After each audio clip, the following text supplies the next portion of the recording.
Welcome back to Teen Storytime, Women's History Month. I'm Alex, librarian from Heroes Regional Park Library, and I'm highlighting today women on the final frontier, women in outer space, with this book, non-fictional graphic novel, Astronauts, Women in the Final Frontier. This book was written by Jim Ottaviani and illustrated by Maris Wicks. The book is dedicated to the explorers, past and future, of unpaths waters, undreamed shores. Sounds really great. And this book is written in many voices, and the main voice is a voice former NASA astronaut Mary Cliff. Then Mary Cliff became a chief scientist at NASA, and right now she runs her private company. And I will read you her voice telling story. United States put the first man on the moon, but the Soviet Union sent the first woman into the space, and NASA was a little bit behind. Then later, the stereotypes that women can fly into the space were demolished, and NASA created female space crew. And this is a story about that, how everything worked out. You can see the astronaut. This is what a famous astronaut looks like. And you even can't see this face. You only see gloves, Nomex and silicone, the helmet, polycarbonate face plate, mechanical seal, sunshade, communication, Snoopy cap, survival backpack, parachute, life raft, survival gear, 30 minutes supply of oxygen, paratrooper boots, launch and entry pressure suit, LES, long johns, cotton. Okay, astronaut famous. So is this. Maybe not so famous. Back on Earth, I can walk down the street and only my friend would know to ask for my autograph.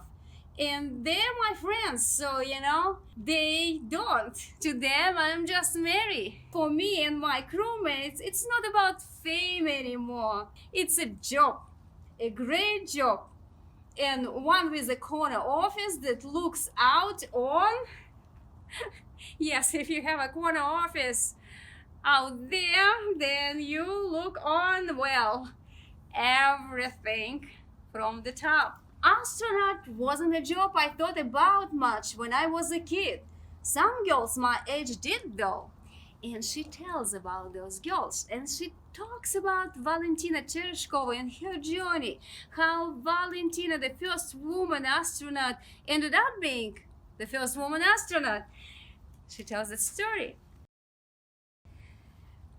I was curious about that because it seems very strange. In those days, going to space wasn't really a possibility.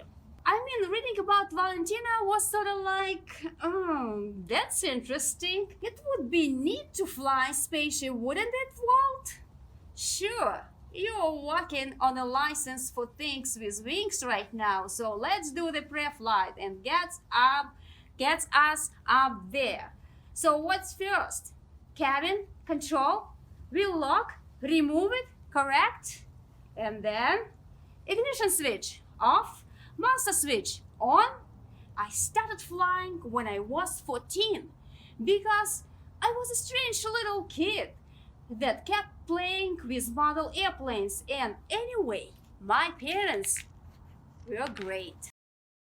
My mother's brother was a pilot and was killed in the World War II.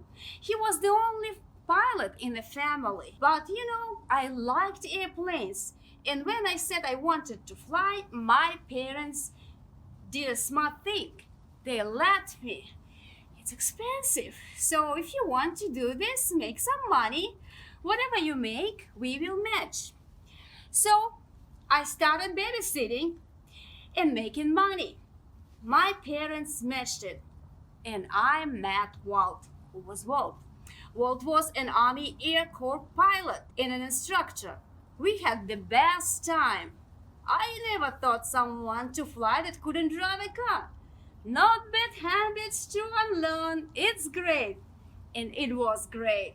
But when I did finally get into a car, the first time in driver's ed, I scared everybody half to death. Sorry, I cannot fight this feeling. What feeling? That I should steer with my feet. I loved flying anything I could get my hands and feet on. So when the job with NASA came up, it sounded interesting. But I'm getting ahead of myself and maybe giving the wrong impression too. While flight experience is a bonus, astronauts don't have to be pilots anymore. Science is the ticket.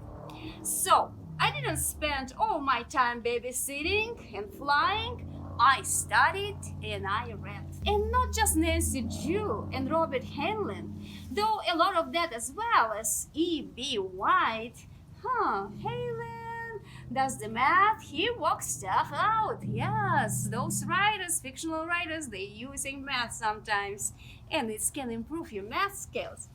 I did well in school and went to college. I wanted to become a flight attendant after graduation, but I was too short. That's not gonna work, you know. Says you. Pull, please. She was stubborn. Mary Cliff. It didn't work. My second choice was to become a large animal veterinarian. That didn't work either, but not because I'm 5 feet 2 inches. Cornell only has 2 places for women each year? And they're both taken already? Can that be true? It doesn't make sense. It was true, but it turned out okay. You know, my life has been a comedy of opportunity, not a comedy of errors. I went to Colorado State and studied biological science and other things. It's like being weightless when you're skiing. Skiing really is the closest things to 0G you can get on the planet. But my next adventure was at sea. After I graduated, I taught biology for the Chapman College World Campus Afloat program. I got interested in water quality and algae on the trip and decided to go back to school. Okay. I followed my master with fieldwork for the Utah Water Research Lab.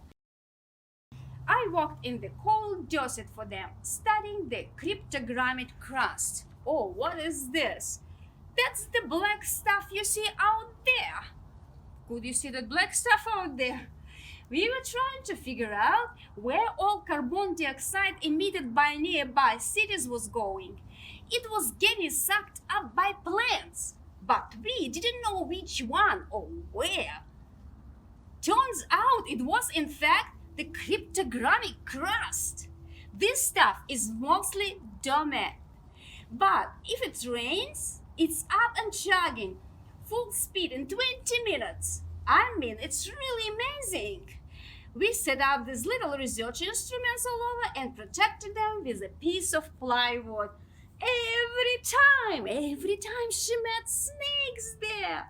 I actually carried a 6 gun filled with snake shot on my hip when I was doing that work. So that was really fun. Rattlesnakes. But I realized that if I wanted to clean up the environment, and I did, I'd need an engineering degree. A professor of civil and environmental engineering contacted me. Times were changing. He didn't have any female graduate students and he needed some. So the question was, do I want to spend the next 4 years with my nose inside cryptogrammic crust, shooting at rattlesnakes, or do I want to spend them floating on the Colorado River? I mean, which one would you choose? Opportunity, right? And as I was finishing my dissertation, a friend told me about this notice he saw at the post office. Hey, you know, NASA is hiring a new class of astronauts. I couldn't find it at first. And when I found out that you had to fly in T-38 as part of your job, it was like, oh yeah, this is my chance to get in a high performance jet. For me, it wasn't all about going into space. It was about flying a plane with an afterburner. I mean, flying in a spaceship was great, but it wasn't my primary motivation. So I applied. I knew NASA was getting serious about women for a couple of reasons. In 1977, memo the Associate Administrator sent out had made it clear minority and female candidates will be among those selected. So they started choosing women. I just highly recommend you to finish reading this book because our story time is going to the end. Who do you see in here? And what do you want to be? Maybe you want to be a NASA astronaut? It would be great. Then you will make a history. And this book is dedicated to you because this is to the explorers, past and future of unpacked waters, undreamed shores. Check out this book, guys, to learn more about women on the final frontier, women astronauts. Also, I encourage you to check out fictional books about women astronauts. This is a sci-fi novels by Amy Kaufman and Jake Christoph. Aurora Rising, it's a volume 1, and their book 2nd in series, and also another book, Do You Dream of Chapter 2 by Tammy O, describes the journey of female astronaut. Now I have to say you goodbye. I hope you enjoy the story time and you will have a fabulous week. See you in the libraries. Bye bye.